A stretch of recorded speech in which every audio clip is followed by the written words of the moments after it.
Bonjour à tous et bienvenue pour cette deuxième vidéo sur cette chaîne où nous allons analyser un petit peu l'euro USD. Nous sommes donc dimanche soir le 22 juillet 2018. Donc c'est parti pour cette analyse. Nous sommes d'abord en daily. Alors je vais d'abord me mettre en mensuel comme je fais d'habitude. Et puis je vais aller tracer donc un plus haut qui se trouve ici. Je vais mettre la couleur noire comme je fais d'habitude. Et puis je vais prendre le plus bas comme ceci. Je vais ensuite me mettre en hebdomadaire. Hebdomadaire, c'est tout simple. On va faire exactement la même chose. Je vais copier cette ligne horizontale pour aller tracer le plus haut de la semaine et le plus bas de la semaine dernière.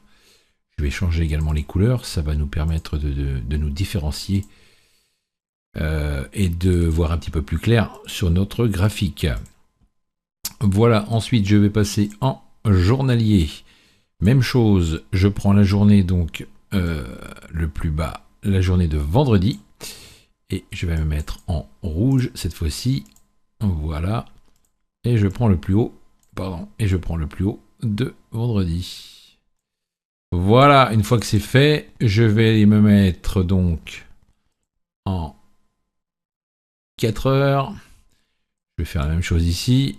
Je vais prendre le support en 4 heures ici, de vendredi. Je vais lui attribuer également une couleur. Et en horaire également. Voilà. Tac.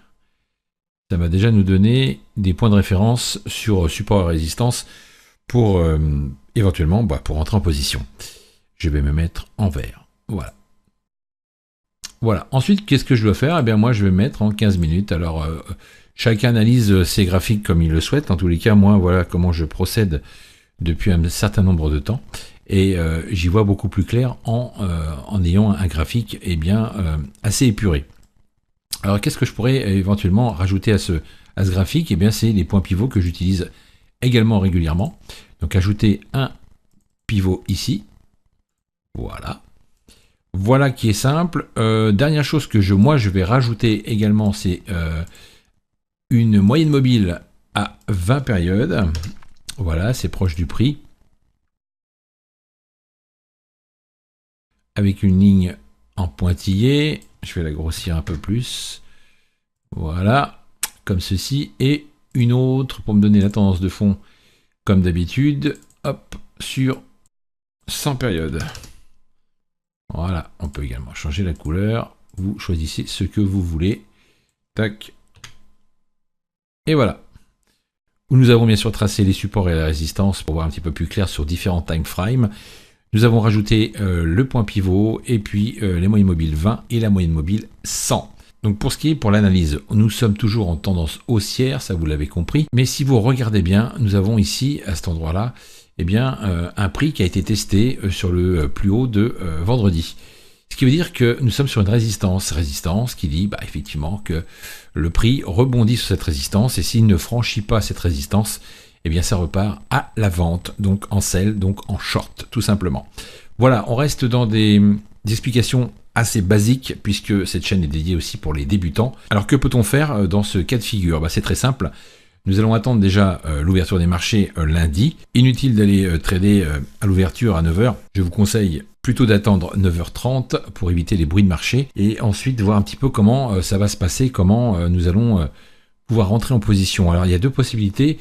Soit le prix revient ici, ce qui est fort probable, sur la R1, au niveau ici des 1,68 879, ou peut-être venir rebondir ici carrément sur les 1,17, puisque c'est un chiffre rond, et on voit bien qu'il a déjà été testé, pour repartir à l'achat et venir en fait casser dans la journée cette résistance de la veille, de vendredi. Voilà, donc pour moi je reste haussier sur l'euro, malgré tout, on fait attention au retracement.